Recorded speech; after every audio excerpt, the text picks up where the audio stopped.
KVAQ-TV is brought to you in part by the Student Union Department. Breakfast Wrangler is back just in time to recharge for finals week.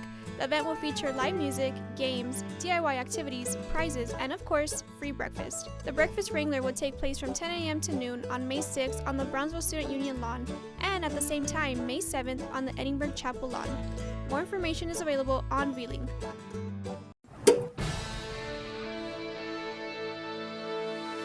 Coming up, the Student Government Association swore in its 2025-2026 executive officers and senators. A look into their upcoming term in minutes. Plus, along the border, U.S. Customs and Border Protection's reporting changes in smuggling activity and how officials are staying 2 steps ahead. We are seeing larger amounts of narcotics being seized at ports of entry. And with football's first spring game in the books, KVAQ Sports with a look at the teams that are keeping the spirit of the game alive. KVAQ-TV starts now. Good morning, vaqueros. I am Miguel Gonzalez. And I am Juan Carlos Marquez. This is the 13th spring edition of KVAQ-TV. Today is Monday, April 28th, and starting the newscast. Here at UTRGV, the new SGA senators and executive team were sworn into new roles and are ready to hit the ground running. Our multimedia journalist, Jasmine Espinosa, with a look into the executive officer's upcoming term. I'm here in the Edinburgh Ballroom moments after the 2025-2026 SGA executive officers and senates took their oath of office, where the new president shares his plans for this year. Our goal is to talk more with these department heads, and especially the ones of College of Science and Math, because they're the ones that there's a lot of PLTL courses in them. And hopefully when we talk to them, we can actually either come to a sort of compromise or find improvements to improve the program. SGA President-elect Juan Espinosa says one of his plans for UTRGV students include modifying the peer-led team learning program. And I think a lot of students, when they hear optional, they think it's just going to get rid of. Our main goal and our main policy is to make it optional depending on the grade of the student.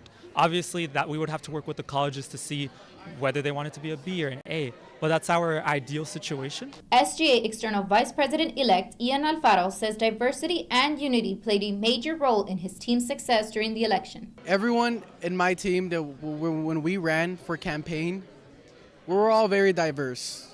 We all had hearts, and that really came through in the end.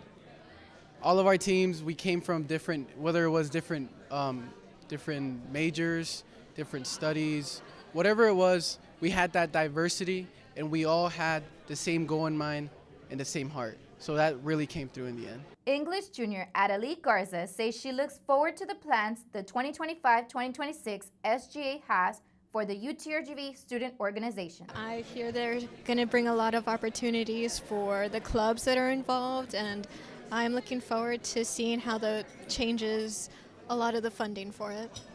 The new executive officers and senates will officially take office May 5th. For KVAQ-TV in Edinburgh, Jasmine Espinosa. It has been 3 months since President Trump signed the executive orders in January. The effects of those directives being felt and seen by U.S. Customs and Border Protection. Our multimedia journalist, Perla Cortez, with the in-depth report. This is the U.S. Border Patrol Sector headquarters in Edinburgh, where they help secure the border to ensure the safety for residents in the Rio Grande Valley. As far as Border Patrol goes, we are seeing a slight increase in Brownsville and in Rio Grande. In early February, President Trump signed an executive order in an attempt to end the fentanyl crisis. But in the Rio Grande Valley, cocaine and marijuana are the most trafficked narcotics in the southwest border, with 778 pounds of cocaine and 9,000 pounds of marijuana being seized in 2025 alone. U.S. Customs and Border Protection Public Affairs Officer Christina Smallwood has been in the department for 17 years. And says during Trump's current term, there has been a significant decrease of people being trafficked and people entering the country illegally. The most significant thing that I've seen now is the decrease in apprehensions. We're at a 95% decrease, and that is very significant. That's something that in my tenure of 17 years, I've never seen that much of a decrease. So we are seeing that 95% decrease with the current administration since January 20th, and that decrease is when in Border Patrol nationwide. Smallwood adds that due to the decrease of human trafficking, cartels have increased narcotic smuggling attempts to make money. Aside from narcotics, immigration and deportations were at the top of Trump's agenda. As stated by the CBP, in March 2024, a little over 137,000 people who entered the country illegally were caught, compared to March 2025, where only 7,181 individuals were caught. Although the percentages of immigration are decreasing, political science assistant professor Alvaro Corral says that there has been more interior enforcement inside the U.S. One thing is, border patrol, right? And, border surveillance at the literal U.S.-Mexico border, for example. Another thing is the arrest and detention of people who are already in the United States without authorization. And that falls under the purview of ICE, Immigration and Customs Enforcement, who are in charge of interior enforcement within the U.S. borders. And so ICE, under the Trump administration, has major directives to hit certain quotas and numbers of detaining people per day, per week, per month, right? And so ICE offices that are located across the country have staff that now feel pressure to increase arrest and detention numbers. According to the National Immigration Forum, those quotas comprise of daily arrests between 1,200 to 1,500 individuals as part of the mass deportation strategy. Smallwood says that in order to keep the border safe, manpower, infrastructure, and technology play a big role. And one of the latest technology that we're seeing, not just used by us agents, but used by our adversaries, is the use of drones. They're also using technology as well. So whatever they're using, we always have to be a step or two ahead. When it comes to infrastructure, that's something that we can always use more border wall, not just to prevent the illegal entry, but use to funnel traffic into specific locations. She also added that border wall construction will resume in the RGV today to comply with Trump's orders. For KVAQ-TV in Edinburgh, Perla Cortez.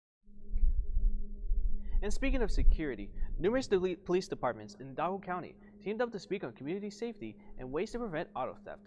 Here are some ways you can keep your vehicle safe from criminals.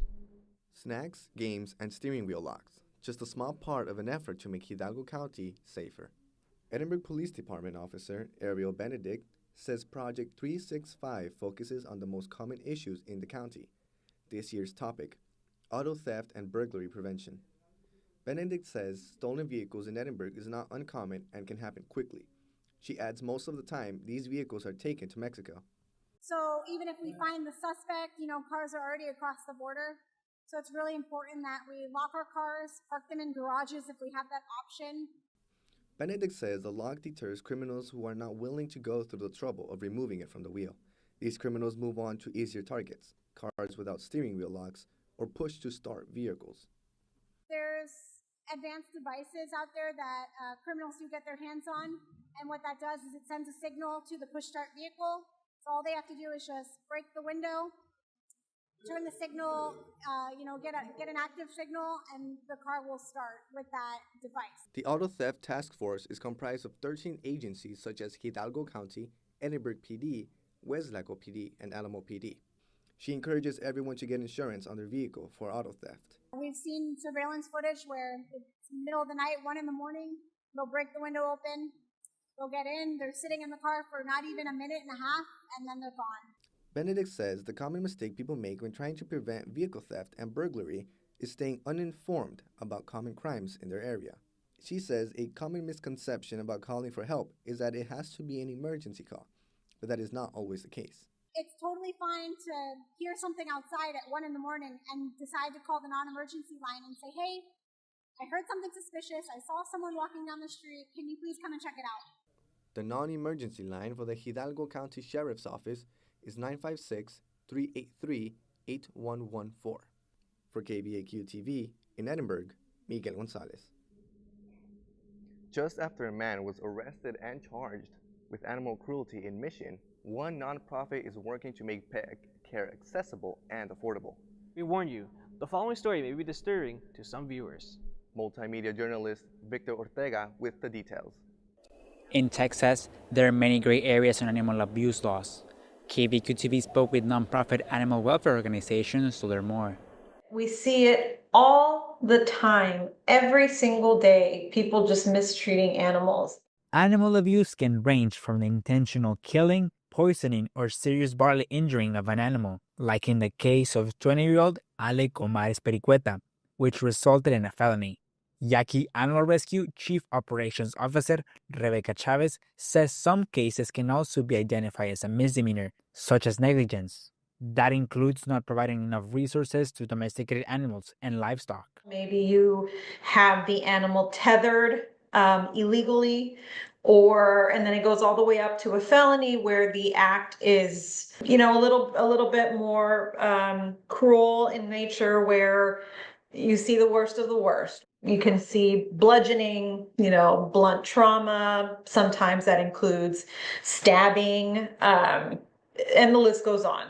Chavez has been testifying in the 2025 Texas legislature in support of bills that would make veterinary care more accessible and stop the retail selling of animals. All of those animals come from puppy mills. They always turn out to be sick or have some kind of congenital abnormality. So we're trying to ban pet stores or allow pet stores to source the animals from humane organizations like rescues and shelters. She shares most stories of animal abuse seen at the shelter come from owners that cannot or refuse to provide sufficient nourishment to animals. One of the main ones was when we rescued Harvey, the Dalmatian. He was found along the street by a passerby, and I had never seen a dog this emaciated before. I mean, he was a walking skeleton.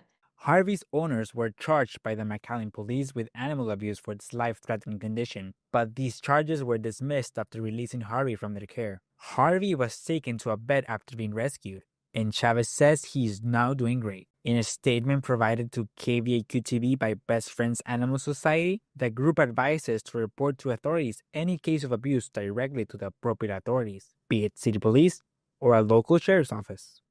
There are several places in the valley offering affordable spay and neutering services, like the Brownsville Spay, Neutering and Wellness Center and the Texas Spay and Neuter Clinic in McAllen. For KVAQ-TV in Brownsville, Victor Ortega.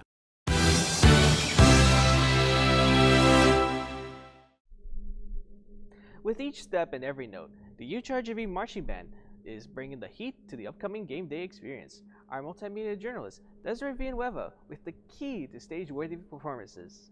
As the football team prepares for its inaugural season, another group of vaqueros is getting ready to take the field, the UTRGV Marching Band. While the players gear up for battle on the field, the UTRGV Marching Band is putting in just as much effort behind the scenes, creating the soundtrack to the Vaquero game day experience.